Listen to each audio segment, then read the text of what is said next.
ChatGPT has put a spotlight on artificial intelligence and the concerns that come along with it. We had a launch of basically a survey last month, and roughly 45% of those shoppers that replied that they would not shop at a certain retailer if they felt like their data was being used by a third party. The findings underscore the careful balance grocers must take when adopting AI, because sometimes these solutions don't go as planned. You shop at Giant? Yes, I do. You know Marty the Robot? He's out of here. He rolled out the doors of a store in Hellertown. Grocery has become a hot market for AI as operators look to do more with less.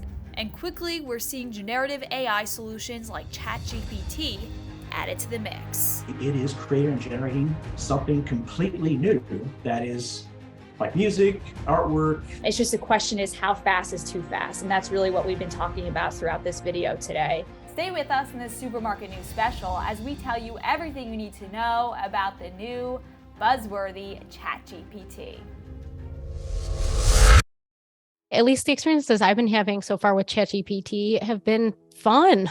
Chloe Riley is Supermarket News' executive editor. The Supermarket News team recently conducted a poll that found the majority of grocers plan to test a ChatGPT solution in 2023.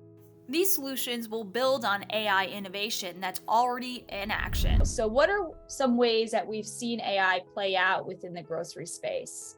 We've seen Walmart, discovered that using AI cameras and sort of that real-time data that goes along with it, help them with shelf stocking. We've seen Sobeys in Canada with the Caper Cart to monitor purchases, tracking, what's inside the cart.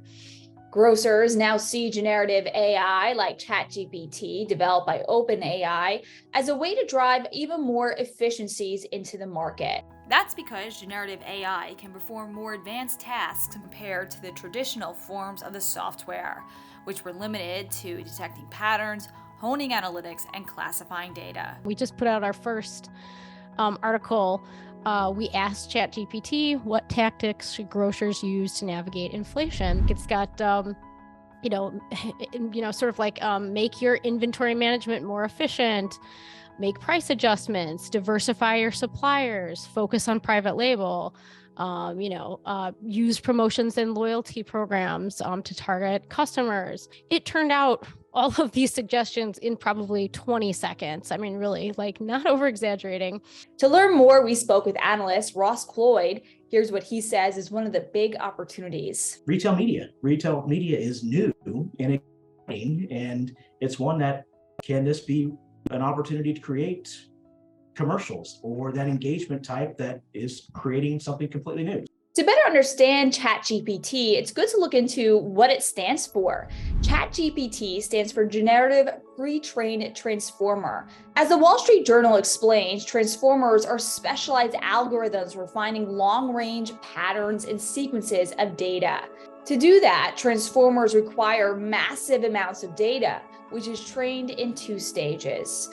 First, it uses generic data, and then the algorithms are fine-tuned on tailored data for the specific task. ChatGPT, as an example, was pre-trained using online text to learn the rules and structure of language. It was then fine-tuned on dialogue transcripts to learn the characteristics of a conversation. And that brings us to one of the criticisms around this technology. Readers of Supermarket News shared their perspective in a poll. A couple limitations this person identified is ChatGPT is not connected to the internet. Current data is mostly through 2021, right? So it doesn't go back a lot further than that. We'll need more real-time data, which is a great point. And it's saying it's difficult to understand sourcing. So for, where it's getting everything from. I've played around with that. I've noticed sometimes it's good, solid about where it's kind of pulling things from, and it can tell you. Sometimes though, it starts making stuff up. So what is the worst possible outcome? There's like a set of very bad outcomes. One thing I'm particularly worried about is that these models could be used for large-scale disinformation. I am worried that these systems, now that they're getting better at writing computer code, could be used for offensive cyber attacks. We're still seeing players here in the US testing with the solution, one of them being Instacart. What are they doing there? Yeah, well, they're just jumping right in these waters. They're using it in a way that, I think makes a ton of sense, especially for Instacart.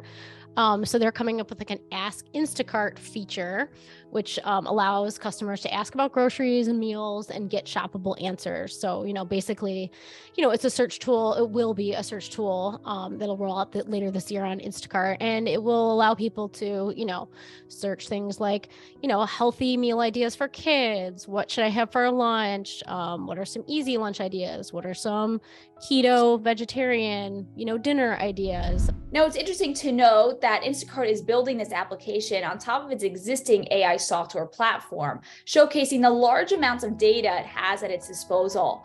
That gives it some power in this market, which could lead other grocers to beef up their technology stacks to better compete.